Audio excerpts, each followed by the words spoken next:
desde el versículo 1 hasta el versículo 18, pero de allí prácticamente en este pasaje, si gusta tener la Biblia abierta, aquí ronda la historia y de aquí nos vamos a guiar para lo demás. Entonces, acompáñame en una oración y comenzamos el mensaje del día de hoy. Bendito Padre Celestial, gracias te damos en este día que nos permites estar en tu casa de oración, esa casa, Padre, donde tu promesa de manera perpetua quedó, que tus oídos estarían atentos y tus ojos abiertos al clamor de tu pueblo, donde tu presencia está, como tu promesa lo reafirmaste a través de Cristo Jesús, donde haya 2 o 3 reunidos en tu nombre, allí estás tú. Padre, te pedimos que en este día tu Espíritu Santo nos guíe a través de este mensaje y hable a los corazones que están buscando una respuesta, que están buscando palabra de esperanza, palabra de vida, palabra que rejuvenezca y refresque el corazón de un alma contrita, de aquellos que quizás no se han sentido entendidos por la sociedad, por su entorno e incluso por su familia, pero que sabemos que tú siempre estás a la par de ellos, Padre. Y hemos escuchado el testimonio de tantísima gente, Padre, cómo teníamos un concepto erróneo donde nos sentíamos solos, y al paso del tiempo tú diste testimonio, Padre, a través de revelación, que tú siempre has estado con ellos, que tú siempre has estado con nosotros. Así te pedimos, Padre, que hoy tu Espíritu Santo hable a todo corazón que necesita de una palabra refrescante, Padre, y que nuestros corazones sean aceptos a estas promesas y estas bendiciones sin endurecernos, Padre.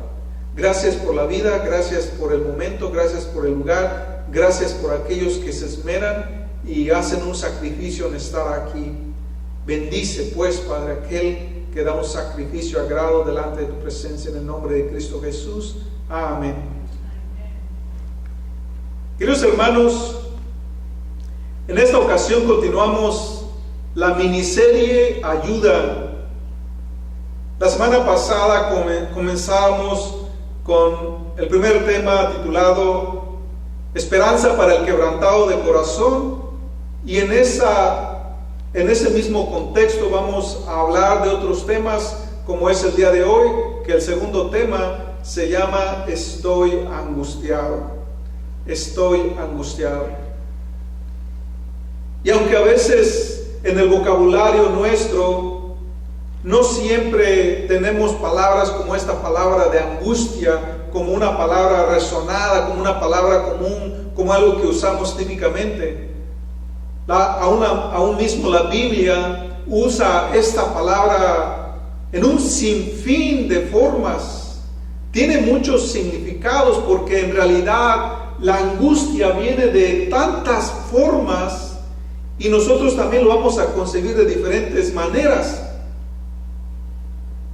Para entender de la angustia, a veces no nos profundizamos en este concepto, pero vamos a ponerlo en perspectiva, de una perspectiva común, también una perspectiva bíblica y de cómo lo ve Dios. Entonces queremos explorar, indagar este concepto que va más allá de un simple concepto. Es una condición, es un estado que todos vamos a pasar, hemos pasado, pasaremos o estamos pasando. El fenómeno de la angustia.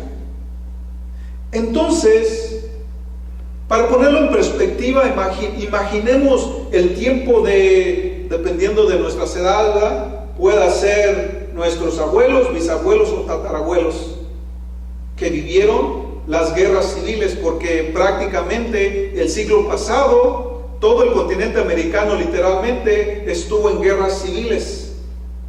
Desde Sudamérica, Centroamérica y Norteamérica se vivió guerras civiles. Quiere decir que nuestros ancestros inmediatos estuvieron tratando de sobrevivir.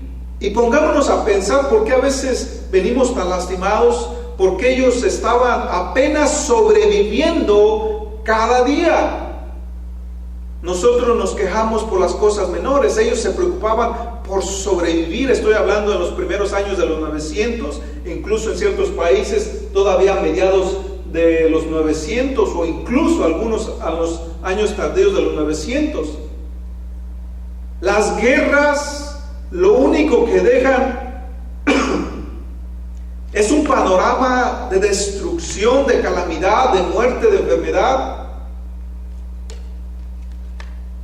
de crisis, y lo que típicamente se va a desarrollar es una atmósfera de desesperanza, de tristeza, de dolor, de sufrimiento, finalmente de angustia. ¿Te puedes imaginar que todo lo que veas alrededor es muerte, violencia? Quizás no lo alcanzamos a visualizar. Pero hemos visto muchas películas donde podemos ver la devastación que causa una guerra. Ahora veámoslo como lo vieron algunos de los personajes bíblicos. Por ejemplo, uno de los libros de la Biblia está escrito en la inspiración de la angustia. Estoy hablando que por allá en el siglo VI antes de Cristo, ya la rebelión de los judíos había alcanzado su cúspide. Entonces Dios mandó castigo y las 10 tribus fueron deportadas, fueron llevadas, fueron azotadas por los asirios. Después, apenas unas décadas después, las últimas 2 tribus fueron azotadas por los babilónicos y también fueron deportadas. En este contexto de desolación, de muerte, de violencia, de tristeza, de desesperanza, el profeta Jeremías lo presencia el antes y el después.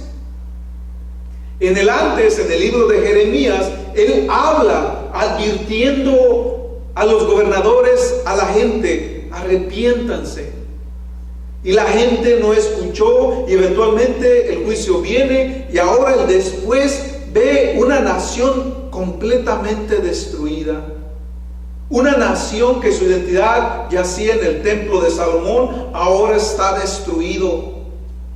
La gente llevada, las mujeres embarazadas habían sido muertas con los bebés, los niños, una devastación plena. Y en medio de su testimonio directo, ahora él habla solamente leyendo un versículo. Lamentaciones 1:20 dice: mira, oh Señor, que estoy angustiado, hierven mis entrañas, mi corazón se revuelve dentro de mí, porque he sido muy rebelde. En la calle la espada deja sin hijos, en la casa es como la muerte. Un contexto de sufrimiento, de angustia, de dolor. Esto es lo que ve el corazón de un ser humano, el corazón de un hombre. Pero recordemos que si el sentimiento de la angustia nace en el corazón, y lo que nace en el corazón en cuestión de emociones es dada por Dios, eso quiere decir que también Dios ha experimentado la angustia. De hecho, la Biblia en sí, si nosotros pudiéramos ponernos los lentes de Dios y acercarnos a su corazón por un instante, veríamos que desde Génesis hasta Apocalipsis, la palabra de Dios está llena de mucha angustia. Fíjense lo que dice Génesis 6:6. Cuando el Señor Dios vio el alcance de la maldad humana y que la gente solo pensaba en hacer lo malo, le dolió haberlos creado y se llenó de mucho dolor, pesar. Porque Dios ha visto constantemente la maldad del ser humano.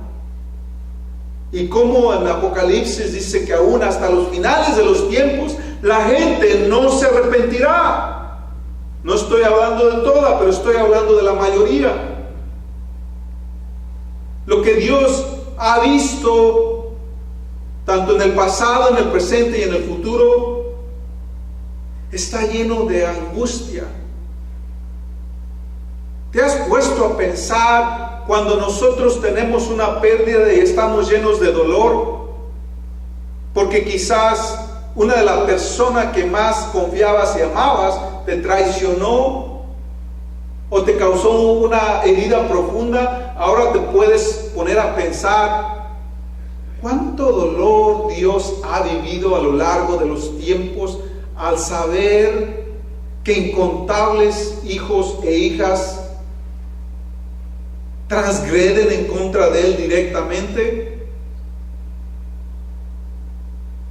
que muchos, la mayoría o quizás todos, en algún momento u otro hemos blasfemado directamente en contra de Dios, hemos renegado de nuestra vida, le hemos reclamado por qué nos ha traído a este mundo, le hemos culpado por errores que nosotros mismos cometemos.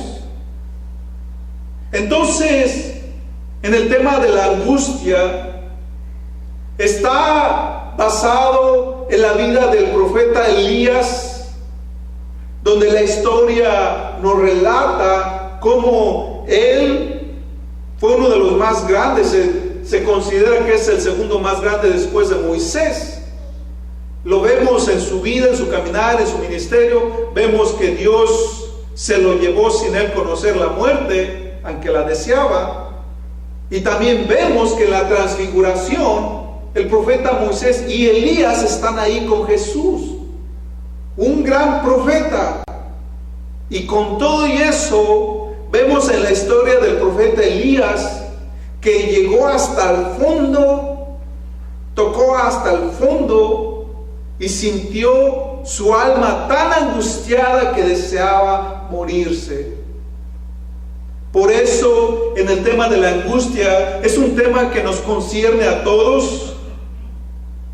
Como dice Isaías, que aún hasta el más fuerte, hasta el más joven, tarde o temprano se cansará, se fatigará, resbalará, caerá. Todos en un momento determinado de nuestro existir pasaremos por este proceso, a veces como un proceso largo, a veces como un evento espontáneo, a veces como algo que simplemente se da. Unos a diferentes intensidades. Entonces, sabemos que a través de la vida de Elías nos revela cómo es el corazón del ser humano, cómo el sufrimiento es universal. El sufrimiento es parte de nuestra vida. El dolor es algo, como un poeta lo decía, es el pan de nuestro diario vivir. Pero cómo lo concebimos, cómo reaccionamos a tales dolores y sufrimientos es algo único en cada uno de nosotros. Ahorita lo vamos a desglosar y cómo aún la ciencia también lo clasifica. Entonces, el sufrimiento es algo que todos vamos a vivir. Y sin embargo, la buena noticia es que el sufrimiento no es pecado. El sufrimiento no es un pecado. E incluso muchas de las veces viene de forma natural. Hay veces que es en ocasión a consecuencias de nuestros hechos, decisiones o palabras, o incluso como daños colaterales de las personas a nuestro alrededor. Pero es parte de nuestro diario vivir. En una ocasión había ido a una fiesta,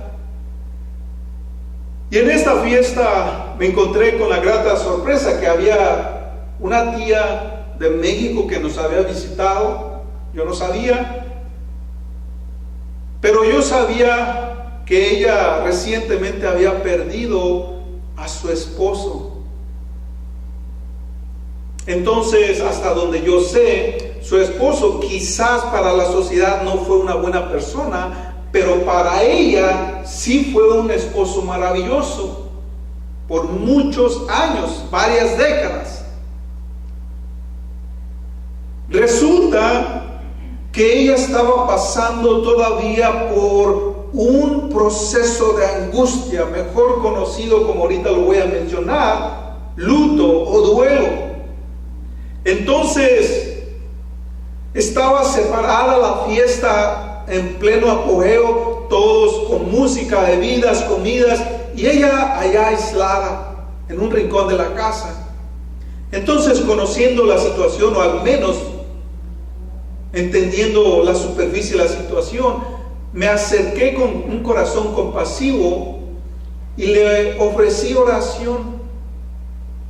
No es creyente, mas decidí hacer oración por ella y aceptó.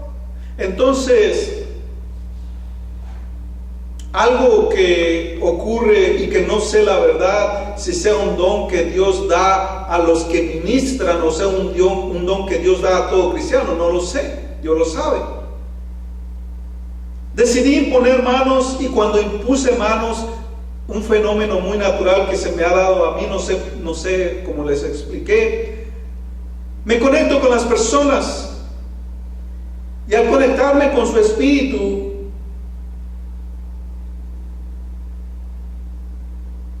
afloreció un espíritu tan grande de tristeza, de dolor y de angustia.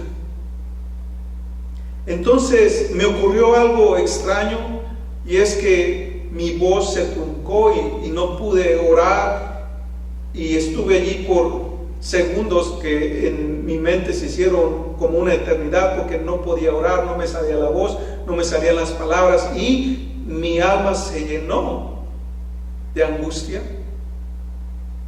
Entonces, como pude, terminé una oración con una voz quebrantada y salí de la casa y me fui al carro, y estuve, lo que para mí es algo raro, llorando y llorando y llorando y llorando, no sé por cuánto tiempo, porque compartí un poco de la experiencia y de las emociones que esa tía estaba viviendo.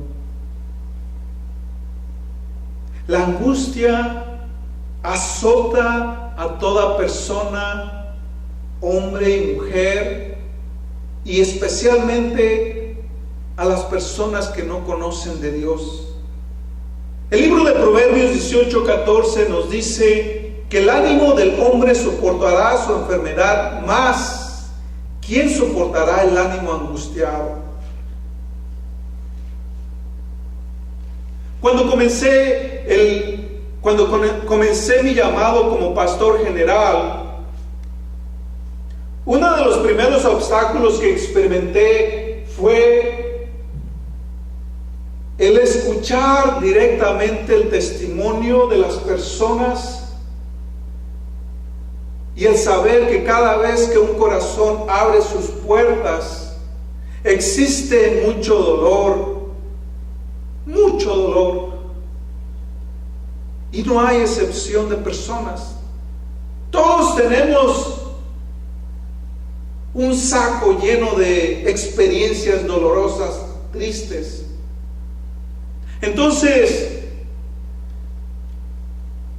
lo que yo batallé fue el saber que no podía cargarme las cargas de todo mundo, porque con más y más corazones fueron abriendo sus puertas y yo me adentraba en la vida de las personas. También mi alma se cargaba de cargas ajenas.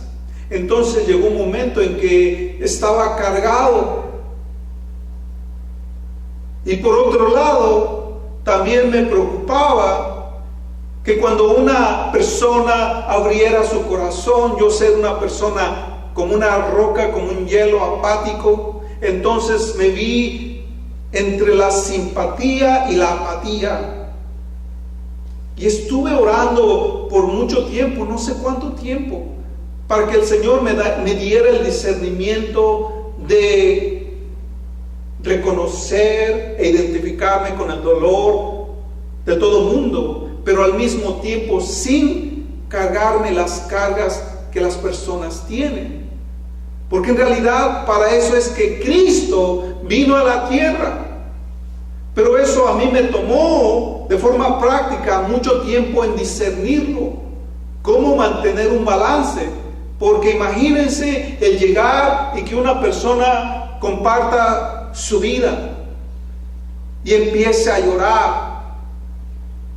Y allí el pastor queriendo visitar a la persona y empieza también a llorar con la otra persona. Bueno, hay casos que sí, ¿verdad? La Biblia lo dice, reír con los que ríen, llorar con los que lloran. Pero si uno va a animar y uno termina más desanimado que el desanimado, pues no, ¿verdad? Entonces, la experiencia que he vivido, el escuchar los testimonios de los corazones, es una fortaleza que ahora puedo mantener un balance y que todavía constantemente tengo que estar delante de Dios. Porque querramos o no querramos, hay veces que uno alcanza con las cargas de la vida. Entonces, en el tema de la angustia, lo he desglosado de dos formas cortitas, porque como está en pantalla, el término de dolor y sufrimiento tiene muchas fuentes. La angustia puede venir de un sinfín de fuentes. Ya hay de todo tipo. Entonces, solamente voy a rápidamente abarcar dos. La uno, que es el duelo o el luto, y la número dos, que es la depresión. Porque son de las más comunes, porque son algo que aquejan a todo mundo. El luto es definido como una respuesta a una pérdida, incluyendo física, mental, emocional, y que incluso también se define como una pérdida de comportamiento o incluso una respuesta a una pérdida espiritual.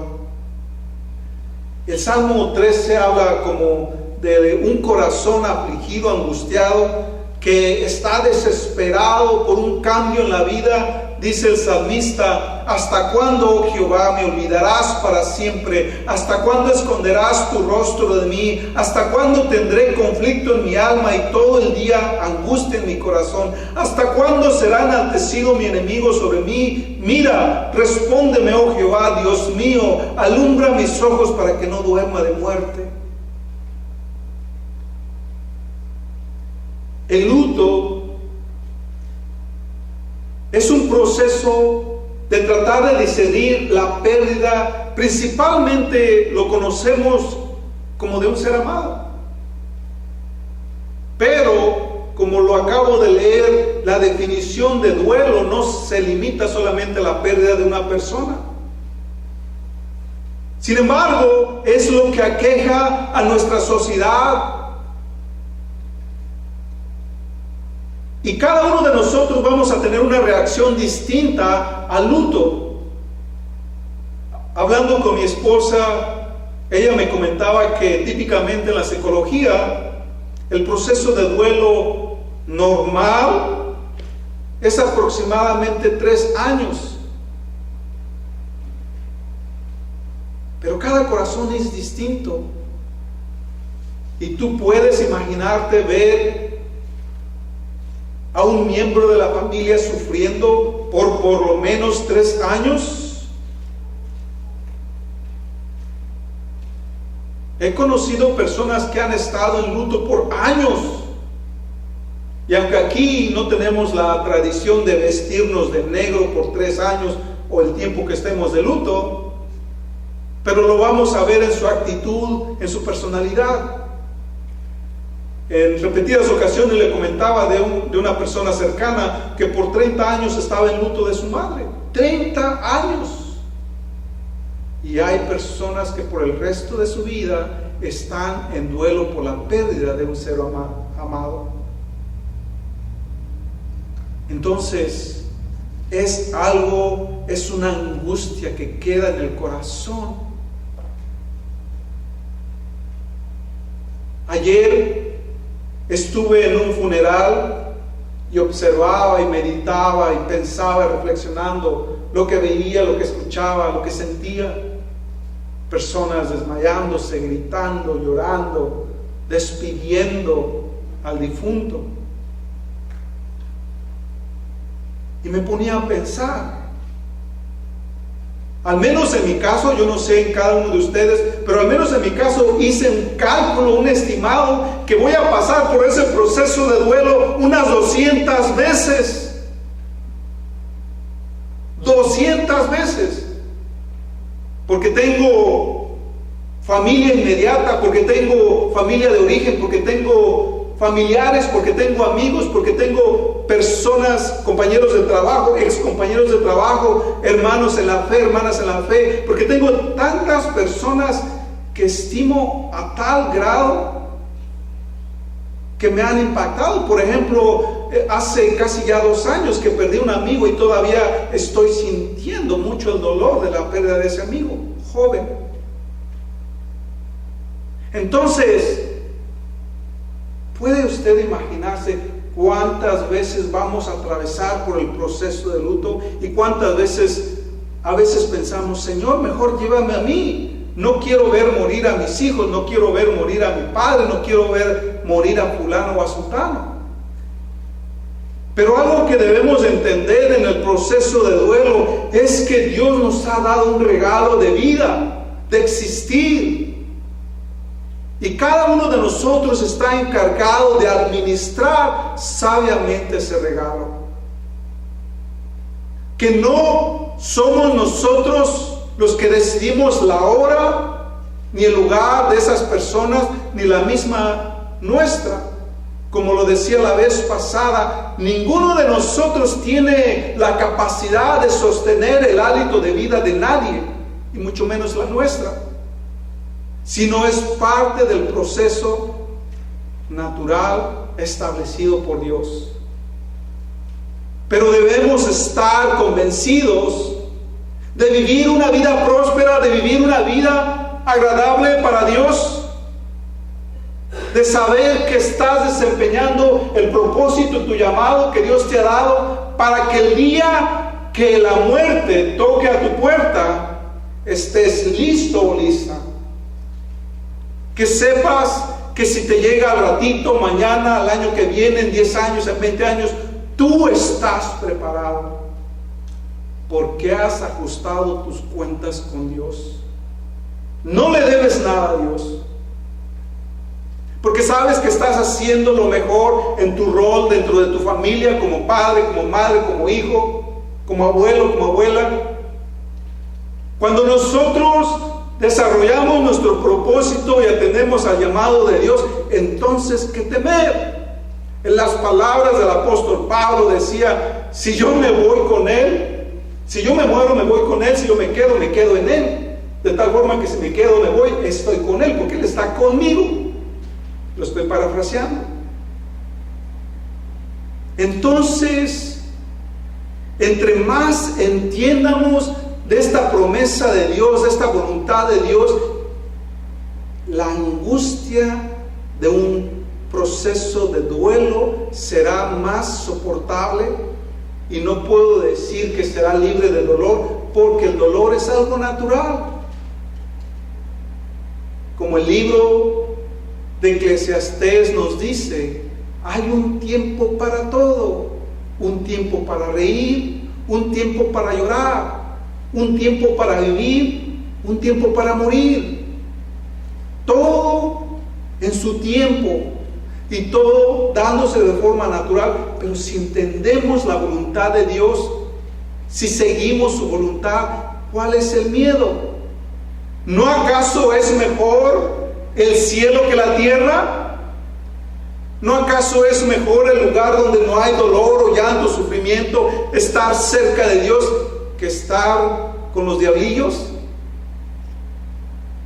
Entonces, de verdad, el luto se puede hacer más tolerable, no lo podemos evitar, pero sí de una forma más aceptable a los ojos de Dios, pero también con nuestra propia conciencia. El segundo es la depresión, y la depresión es algo que también todos lo vamos a sufrir, y que sin embargo muchas de las veces cuando no hemos pasado por ella, o cuando algunos de nosotros quizás hemos sido un poco más fuertes que otros, no lo logramos entender cuando una persona entra en depresión. La depresión se define como un trastorno de estado de ánimo con impactos tanto físicos como mentales, y es una mezcla de sentimientos de tristeza, de dolor, de agonía, de impotencia, de soledad, de melancolía. Se siente, algunos lo han dicho, como un peso sobre los hombros que aplastan el ser de la persona hasta sentir que la persona gatea para poder moverse. A veces el peso tumba tanto que la persona cae en cama. Es una melancolía persistente, invasora, que contamina el alma, que quita los deseos de vivir. El espíritu se siente entumecido, contrito, sin ganas de seguir. Según la Asociación Estadounidense de Psiquiatría, 1 de cada 15 adultos experimenta algún tipo de desequilibrio mental. Y también 1 de cada 6 va a experimentar la depresión en algún momento de su vida. El caso de Elías es un caso perfecto, donde lo vemos con los síntomas clínicos de una depresión severa, al término de querer acabar con su propia vida.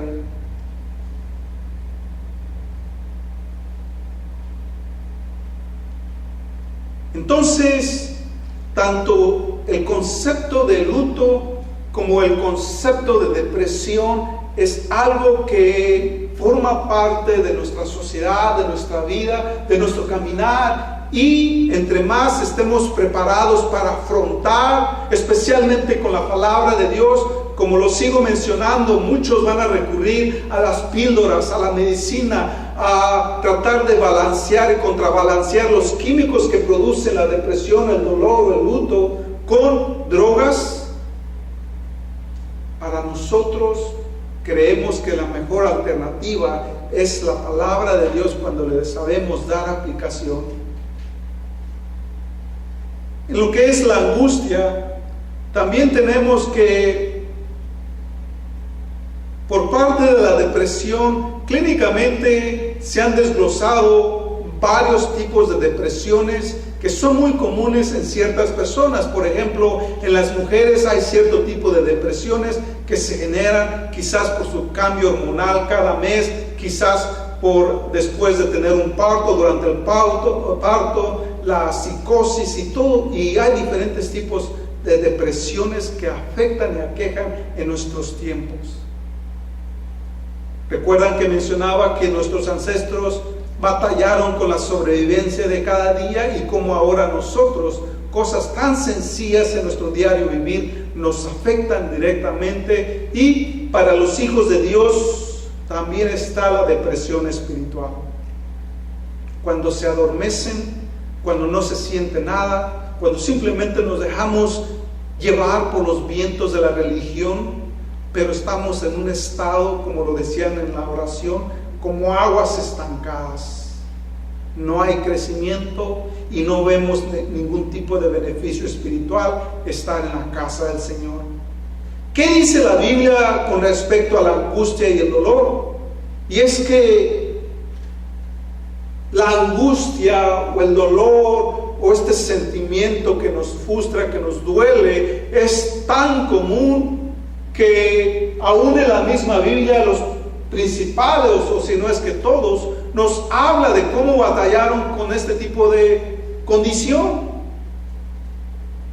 El mismo pasaje principal donde habla de la vida de Elías nos muestra Jeremías, o qué tal Ana. ¿Recuerdan esa historia donde esta señora no podía tener hijos?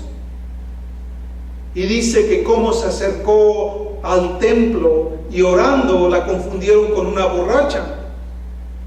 Y la respuesta de Ana al sacerdote dice: no piense que soy una mujer perversa, pues he estado orando debido a mi gran angustia y a mi profundo dolor.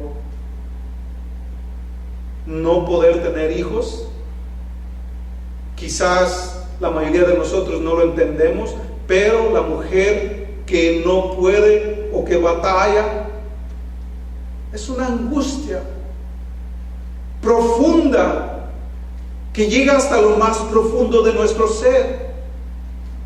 ¿Qué tal Noemí? Al perder su esposo y todos sus hijos, o sea, perdió todo lo que ella tenía, y después de regresar a su tierra natal, dice, ¿no es esta Noemí? Y su respuesta dice, ya no me llame Noemí, llámeme Mara, porque el Dios Todopoderoso me ha llenado de amargura. Personas como el rey David, que es uno de los principales salmistas, y si usted medita en los salmos, es un corazón angustiado en persecución porque sufrió los pasos de la muerte, porque sufrió la soledad, el rechazo, la traición, un corazón afligido constantemente. ¿O qué tal si leemos el libro de Job? Un hombre rico, lleno de bendiciones, y que de repente, en un abrir y cerrar de ojos, todo le es arrebatado. Y qué ironía que lo único que le quedó fue su esposa, y que aún su esposa viene y se acerca y le dice, ¿por qué no maldices a Dios y te mueres? La única persona que esperaba apoyo de ella, y se convierte en un arma en contra de él. Aún mismo Jesús, ¿recuerdan a Jesús como en el monte de Getsemaní? Dice que cuando estaba ya, él sabiendo el futuro y lo que se acercaba, y mientras oraba con un corazón afligido, lleno de angustia, a tal punto que sus lágrimas se tornaron en gotas de sangre. Hasta ese punto llega el corazón del ser humano. La angustia es implacable. La angustia azota a todo mundo, y muchas las veces nos pega cuando menos lo esperamos. Veamos el caso de Elías. Elías recién había llamado fuego del cielo y había derrotado a 3-4 pelotones de soldados. El mismo Elías se enfrentó a 450 profetas de Baal y de la misma forma los derrotó, los humilló. Él oró para que no hubiera lluvia por 3 años y medio, y Dios lo escuchó. Recién venía de una gran victoria, y de repente una mujer lo amenaza de muerte y huye por su vida, hasta llegar y caer en una depresión fuerte. Entonces dice en esta historia que su perspectiva de la vida fue sesgada, distorsionada, y Elías llegó al extremo que se sentó debajo de un árbol y deseaba morirse. ¿Alguna vez has deseado morirte? Porque las circunstancias de tu vida son extremas, no podemos con la carga, no le hayamos sentido al vivir. Si tu respuesta es sí, entonces bienvenido al club de los angustiados, lo cual considero que quizás todos, o hay alguien que diga, no pastor, yo nunca he deseado morir. Me agarra el COVID-19, Señor, si ya quieres llevarme, llévame. Ay, una enfermedad tan pequeña. Y aún en esta perspectiva, nuestra forma de ver la vida es también distorsionada. Nuestra forma de ver las cosas es negativa. Vemos lo malo del mundo, vemos lo negativo de las personas, vemos lo degradante de la vida.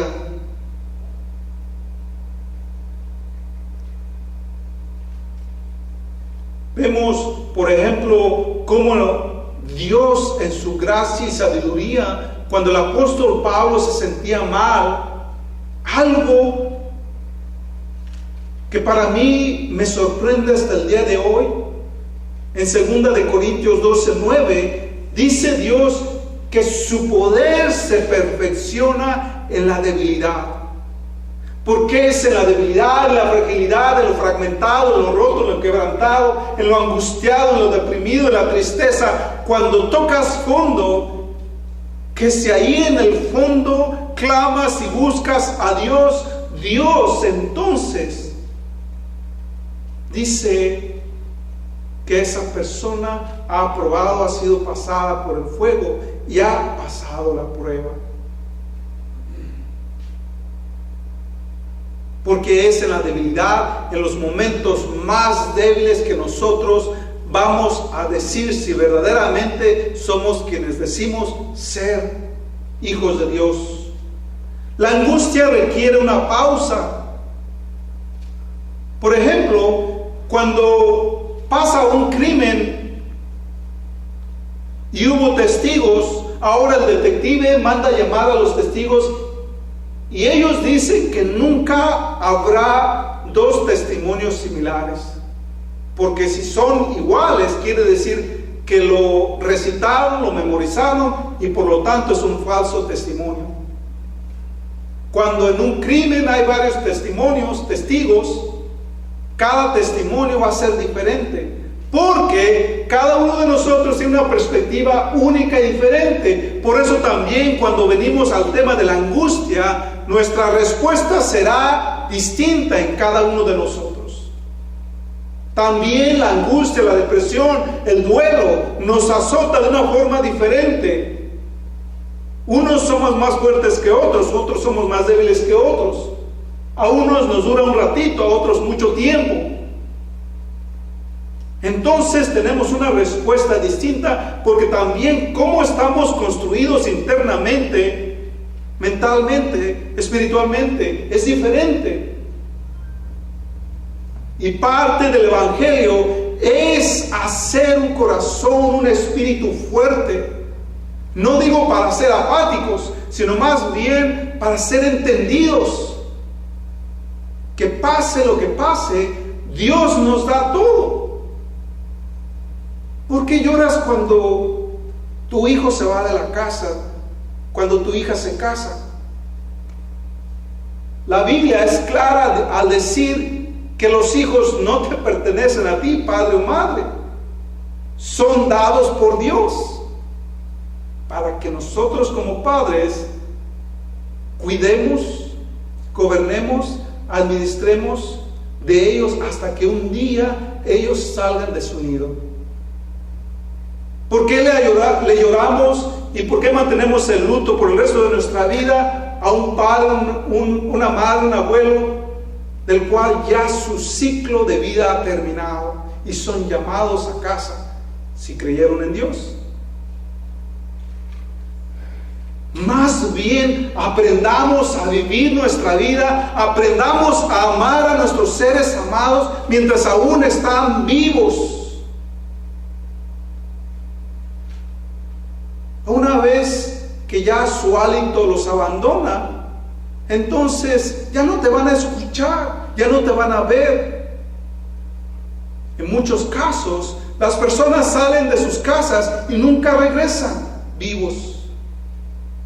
Y lo que aquellas personas se llevaron fueron los rechazos y los gritos de las personas que después en el panteón dicen todo lo contrario. Aprender a amar, a vivir, aprender a obedecer a Dios hará una diferencia en nuestro existir. Entonces, para sobrellevar y para lidiar de una manera más efectiva con la angustia, debemos tener algunos aspectos presentes. Por ejemplo, físicamente, dormir, comer, recuperarnos durante el tiempo de la angustia.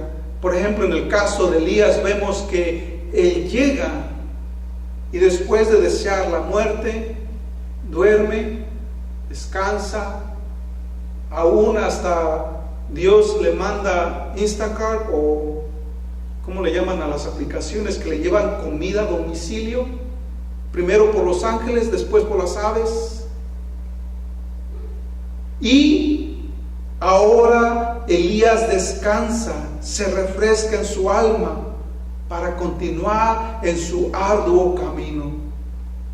Él físicamente se restableció después de una gran experiencia amarga. Emocionalmente, consta de aspectos como tomar tu tiempo, tomar tu espacio y conectarte con otros. Quiero decir que, por ejemplo, en el luto no se va a superar de una forma instantánea. Toma tiempo. La depresión es algo que no la puedes desterrar también espontáneamente. Toma tiempo. Es algo que a todos nos va a pegar en algún momento u otro. Los que vivimos el duelo, toma tiempo. Pero les garantizo que si nos aferramos a la palabra de Dios, a la voluntad de Dios, Él nos levanta, nos restaura. Y para las personas que están alrededor de los que están de una persona viviendo el duelo, el luto, debemos entender, debemos de comprender a las personas. El hombre y la mujer somos diseñados de una forma distinta y también reaccionamos de una forma distinta. También cuando una persona está en medio del duelo o de la depresión, debemos de dar espacio. A veces es mejor que las personas que lo están viviendo tomen su tiempo y también se aparten un tiempo en lo que se recupera. Porque de otra forma, si las personas toman decisiones, o en muchas familias que me ha tocado ver, hagan de cuenta que el esposo está con un palo ahí picándole a la esposa en tiempos de tribulación. La esposa puede reaccionar de una forma inesperada, o el esposo, o quien esté pasando por el duelo o la depresión. Entonces es bueno dejar que las emociones retrocedan un poco y que podamos pensar para responder adecuadamente a las circunstancias y a esa condición de dolor. Necesitamos tiempo a solas y algunas veces, dependiendo de la personalidad de cada uno de nosotros, para algunas personas que están viviendo este tipo de situación, le es mejor conectarse con otras personas. No todos tenemos buenos consejos. Por ejemplo, cuando una persona está en dolor, si yo voy con la mitad de mis amigos que tengo y estoy pasando un mal rato y yo les comento, la mayoría de ellos lo que me van a responder es que no, pues vamos a pistear, vamos a echarnos unas caguamas, vamos a echarnos un bacardí, vamos a echarnos una tequila, con eso se te va a pasar. Eso es el consejo de mucha gente. Así es que no todos tenemos buenos consejos, pero hay otras personas que sí lo han vivido, lo han pasado, lo usan como un testimonio, nos ayudan, especialmente las personas que han alcanzado un nivel de madurez y que son personas piadosas, personas temerosas de Dios. Y hay veces que una persona que está estancada, que ha caído en un hoyo y no puede salir de ese hoyo oscuro y profundo, solamente espera que alguien extienda su mano y saque a esa persona del hoyo en donde está. De una o de otra forma, en mi caso lo he visto, lo he presenciado múltiples veces, donde las personas incluso por una palabra de aliento les han salvado las vidas, porque estaban a punto de suicidarse, porque estaban a punto de cometer locuras, porque no sabían en medio de la confusión en qué dirección seguir, y alguien vino y les dio una palabra de esperanza, de vida. Tú no sabes cómo está el corazón, y muchos, la mayoría de los corazones callan su dolor. Entre más maduros espiritualmente estemos, vamos a ser más sensibles a las necesidades espirituales de otras personas.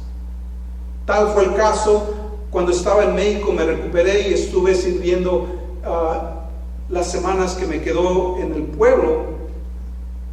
En una ocasión estaba orando. Antes de comenzar el servicio estaba orando, y mientras estaba orando, de repente siento una presencia muy fuerte, un espíritu de aflicción muy fuerte. Pero es la iglesia, es el santuario.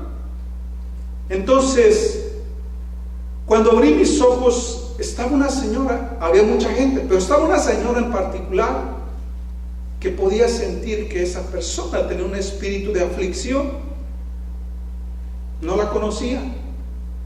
Entonces empieza el culto, voy y comienzo a predicar, y después de la predicación, o más bien dicho, durante la predicación, me doy cuenta que sí conocía a esta persona, pero que su aflicción es tan grande que generó cambios drásticos en su físico, a tal punto que para mí se me hacía irreconocible. Entonces, si por el Espíritu pude discernir esto, al terminar el servicio me acerqué y empecé a orar por esta persona. Y efectivamente, al estar orando, es lo que Dios me reveló.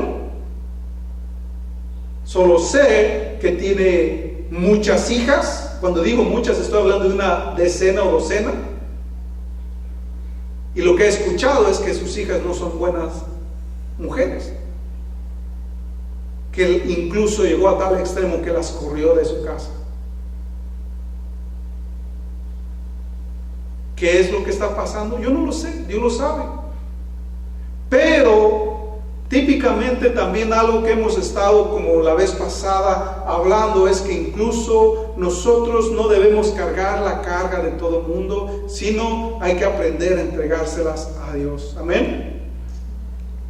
Entonces, para ir terminando ya, la angustia es algo que nos va a azotar en algún momento u otro, que también nos afecta espiritualmente, y que sabemos que aún con todo y eso, Dios tiene cuidado de nosotros. Sabemos que nosotros clamamos a Dios, y en el clamor a Dios, fíjense cómo responde Dios. Porque muchos de nosotros quisiéramos que Dios se presentara y que Dios nos hablara de una manera poderosa. En la historia del profeta Elías, en esa historia que leímos del versículo 11 en adelante, dice que vino un grande poderoso viento que rompía piedras y montañas, pero Dios no estaba allí. Dice que hubo un gran terremoto, pero Dios no estaba allí. Que vino y había un gran fuego, pero Dios no estaba allí. Y eventualmente dice que hubo un sonido apacible y delicado, y Dios se manifestó a través de esto. Siempre la voz de Dios es sutil, delicada, suave, nos invita al cambio. Dios habla al corazón de una manera muy pasible, y esa fue la respuesta. Y aquí, en medio de este sufrimiento y dolor, cuando el profeta Elías, Señor, Señor, soy el único que queda, a todos tus profetas han dado muerte.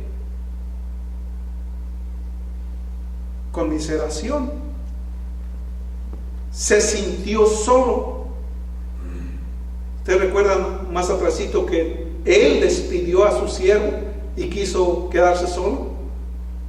Y en su soledad, su mente maquiló muchas ideas y se sentía solo. Y la respuesta de Dios dice: me he reservado en Israel 7,000 cuyas rodillas no han doblado ante Baal y sus bocas no le han besado.